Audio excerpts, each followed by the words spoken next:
উচ্চ মাধ্যমিক বিজ্ঞান শাখার প্রিয় শিক্ষার্থীরা, আশা করি তোমরা সবাই ভালো আছো, নিরাপদে সুস্থভাবে বাসায় অবস্থান করছো।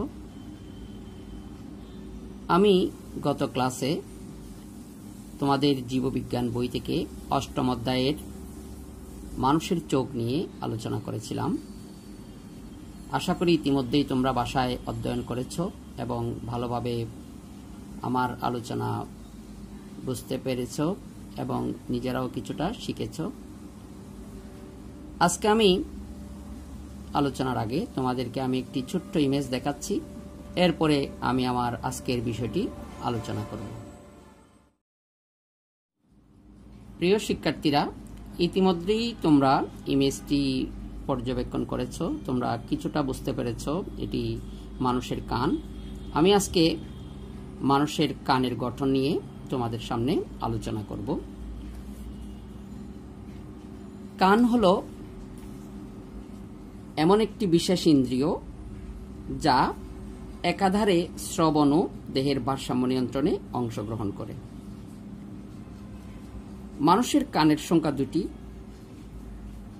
মানুষের মাথার দুপাশে চোখের পেছনে করোটির টেম্পোরাল অস্থির ভেতরে শ্রুতিকুটরের মধ্যে কানের সূক্ষ্ম অংশসমূহ সুরক্ষিত অবস্থায় থাকে। প্রিয় শিক্ষার্থীরা, এখন আমি কানের গঠনের উপর আলোচনায় যাচ্ছি। আমি একটি চিত্র দেখাচ্ছি, তোমরা চিত্রটি দেখো। আমি তোমাদেরকে একটু অঙ্কন করেও শেখাবো, চেষ্টা করব। এ হচ্ছে মানুষের কান। আমরা মানুষের কানের বিভিন্ন অংশ নিয়ে এখন আলোচনা করছি।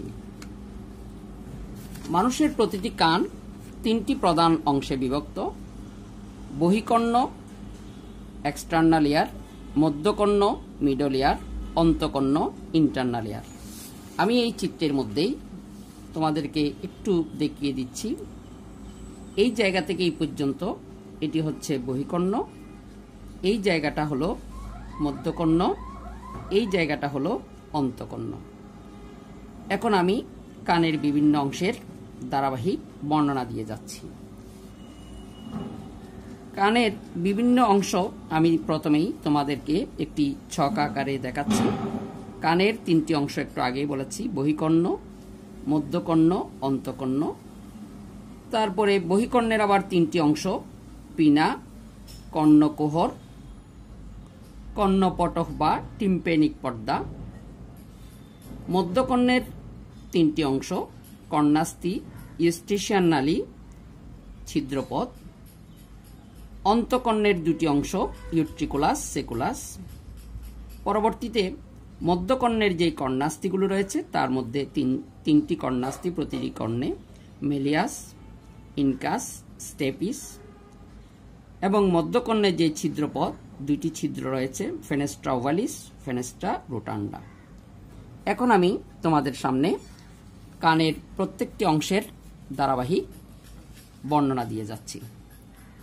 প্রথমেই কানের বহির্কর্ণ নিয়ে আমি আলোচনা করছি। বহিকর্ণের তিনটা অংশ: পিনা, কর্ণকুহর, টিম্প্যানিক পর্দা। আমরা বহিকর্ণ বলতে কানের সবচেয়ে বাইরের অংশকেই বোঝাচ্ছি। এখানে তোমরা দেখতে পাচ্ছ চিত্রের মধ্যেই, এটি হচ্ছে পিনা।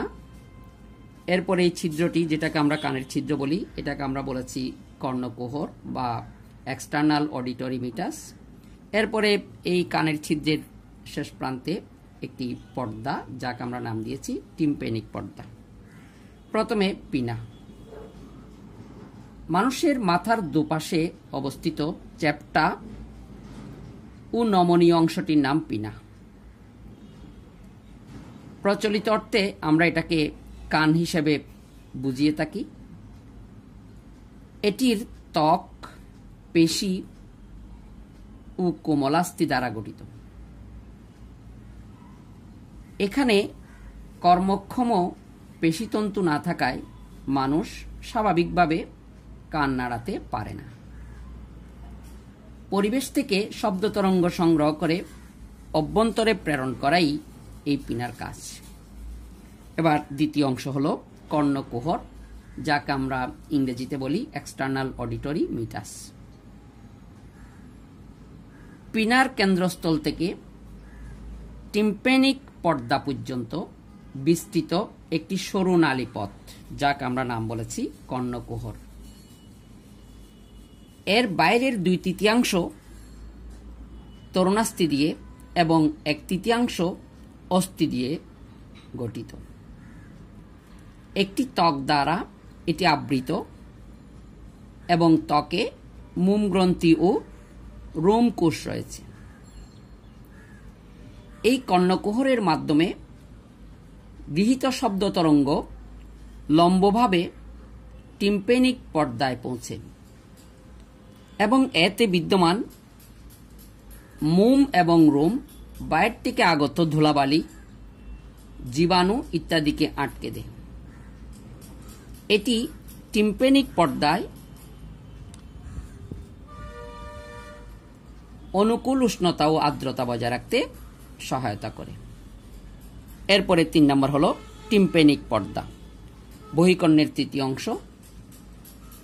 কর্ণকুহরের শেষ প্রান্তে অবস্থিত এই পর্দাটিকে আমরা বলেছি টিম্প্যানিক পর্দা। এটি একটি পাতলা ডিম্বাকার স্থিতিস্থাপক পর্দা।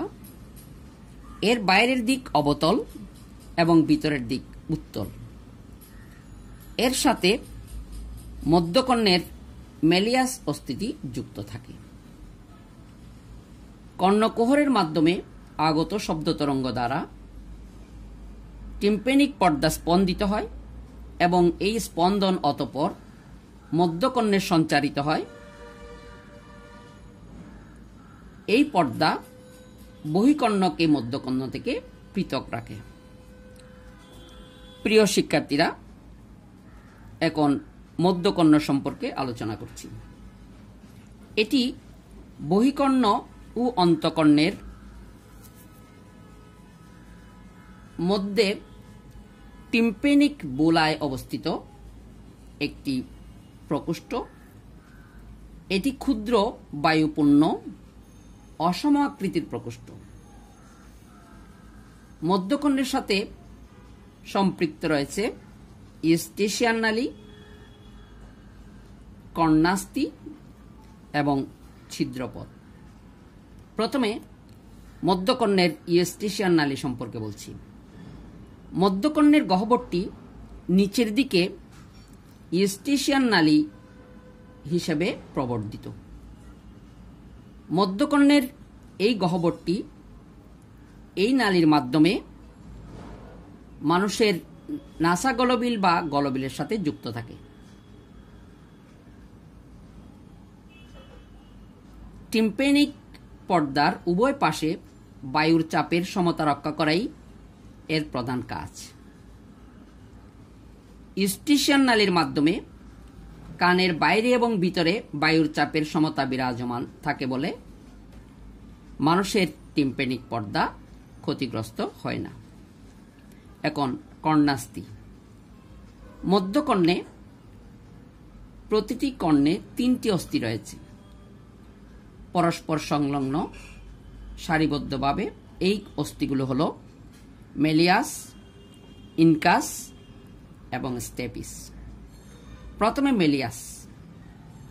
মেলিয়াস দেখতে অনেকটা হাতুড়ির মতো এবং বাইরের প্রান্ত টিম্প্যানিক পর্দাতে ও অপর প্রান্ত ইনকাসের সাথে আটকানো থাকে।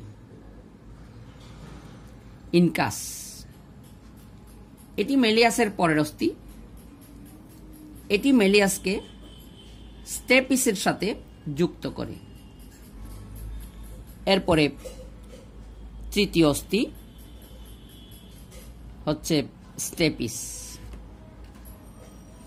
এটি দেখতে অনেকটা ঘোড়ার জিনের পাদানির মতো। এর এক প্রান্ত ইনকাসের সাথে এবং অন্য প্রান্ত ফেনেস্টা ওভালিস নামক ছিদ্রের গায়ে বসানো থাকে। এই অস্থিগুলো বহিকর্ণের টিম্প্যানিক পর্দা থেকে শব্দ তরঙ্গকে অন্তঃকর্ণের পেরিলিম্ফে প্রেরণ করে। এরপরে হলো মধ্যকর্ণের দুটি ছিদ্রপথ। অন্তঃকর্ণের সাথে যোগাযোগের জন্য মধ্যকর্ণের পেরিওটিক অস্থি নির্মিত প্রাচীরে দুটি ছিদ্রপথ থাকে। একটি হলো ফেনেস্ট্রা ওভালিস আর একটি হলো ফেনেস্ট্রা রুটান্ডা। এটি উপরের দিকের ফেনেস্ট্রা ওভালিস উপরের দিকের ডিম্বাকার ছিদ্র, একে কানের ডিম্বাকৃতির জানালাও বলা হয়।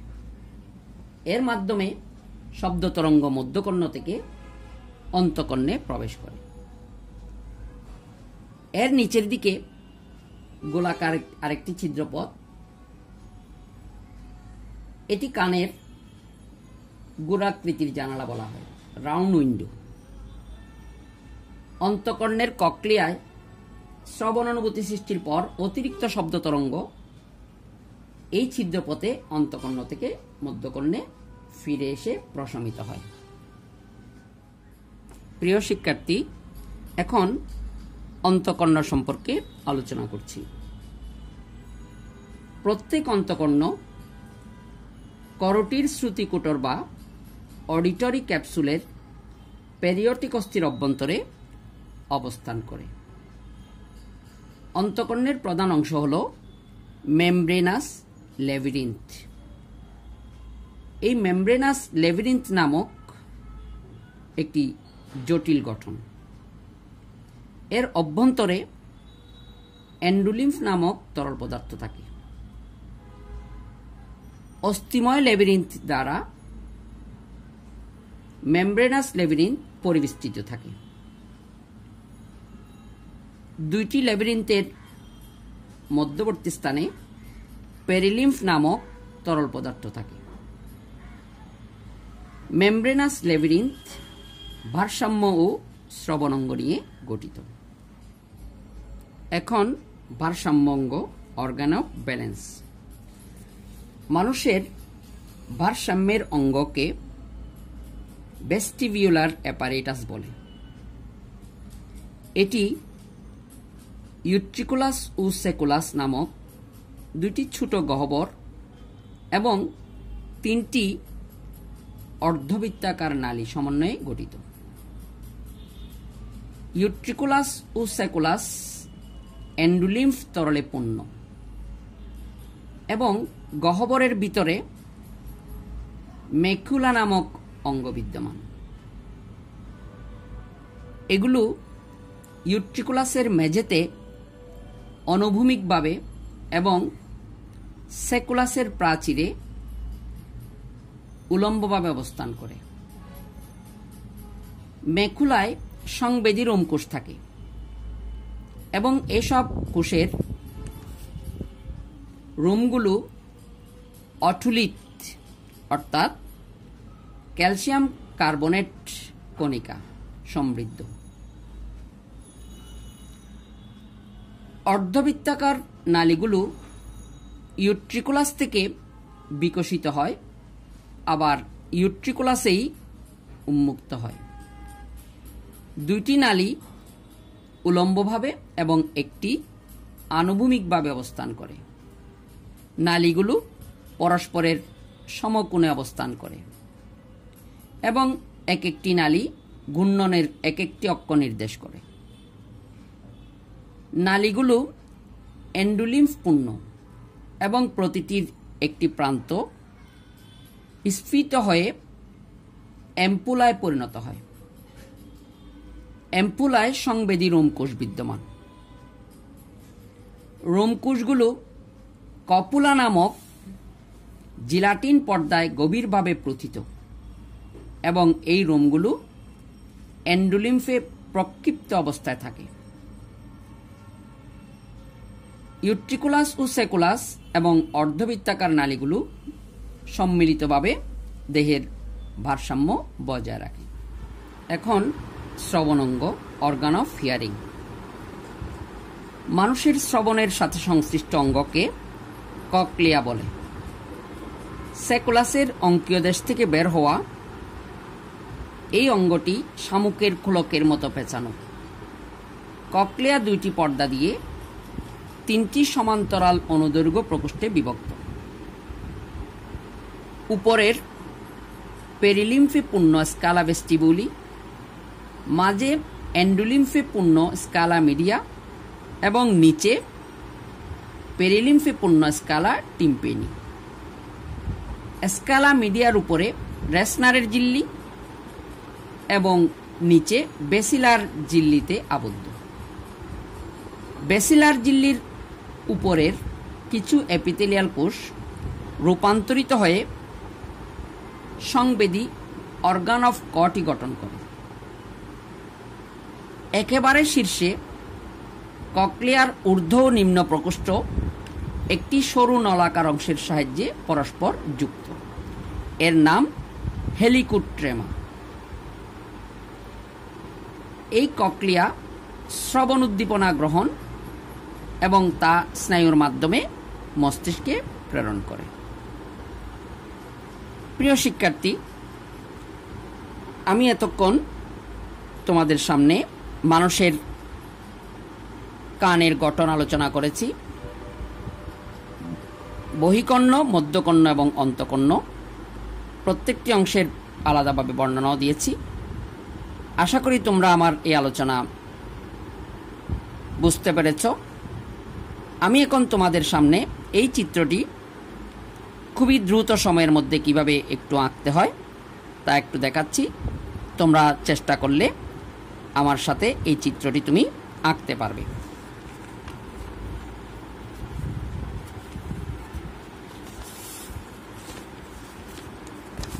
তোমরা একটু সবাই মনোযোগ দিয়ে খেয়াল করো। আমি খুব দ্রুততার সাথে চিত্রটি দেখাচ্ছি।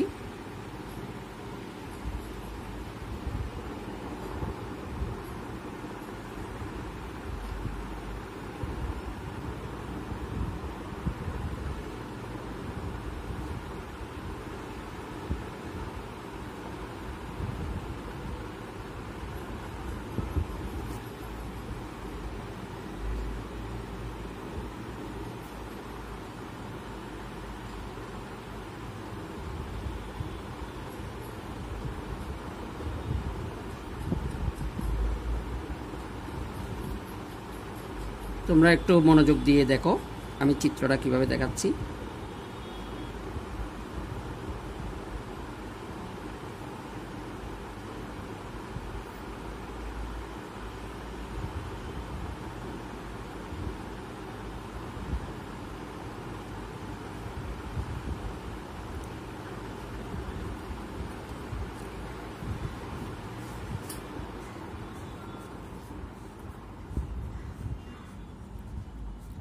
প্রিয় শিক্ষার্থী, আমি এখন চিত্রটি চিহ্নিত করব দ্রুততার সাথে, তোমরাও বুঝতে পেরেছ। বহিকর্ণ থেকে দেখো, যার নাম হচ্ছে পিনা, কর্ণকুহর,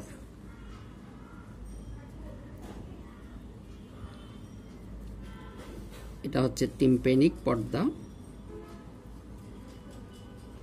টিম্পেনিক পর্দা বহিকর্ণের তিনটা অংশ। এবার মধ্যকর্ণের, যার নাম হচ্ছে প্রথম অস্থিটা মেলিয়াস, তারপরে মাঝের অস্থিটি, যার নাম হচ্ছে ইনকাস, তারপরে এই অস্থিটি, এটার নাম হচ্ছে স্টেপিস, নিচে একটি নল, এটার নাম ইউস্টেশিয়ান নল, ইউস্টেশিয়ান নালিকা। এখানে দুইটি ছিদ্র আছে। উপরের ছিদ্রটির নাম ফেনেস্ট্রা ওভালিস, নিচের ছিদ্রটির নাম ফেনেস্ট্রা রোটান্ডা। এবার উপরের দিকে এই তিনটা অর্ধবৃত্তাকার নল, অর্ধ বৃত্তাকার নালিকা। এরপরে এটার নাম এম্পুলা।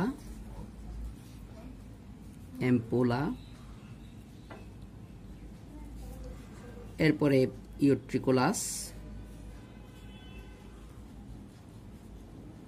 ইউট্রিকুলাস। এরপরে সেকুলাস।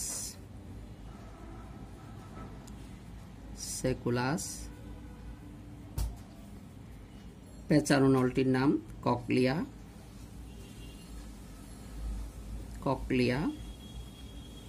অডিটরি স্নায়ু।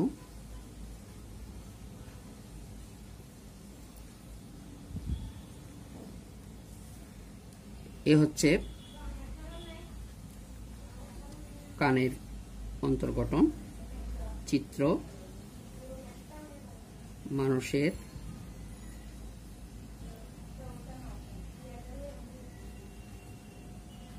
কর্ণের অন্তর্গঠন।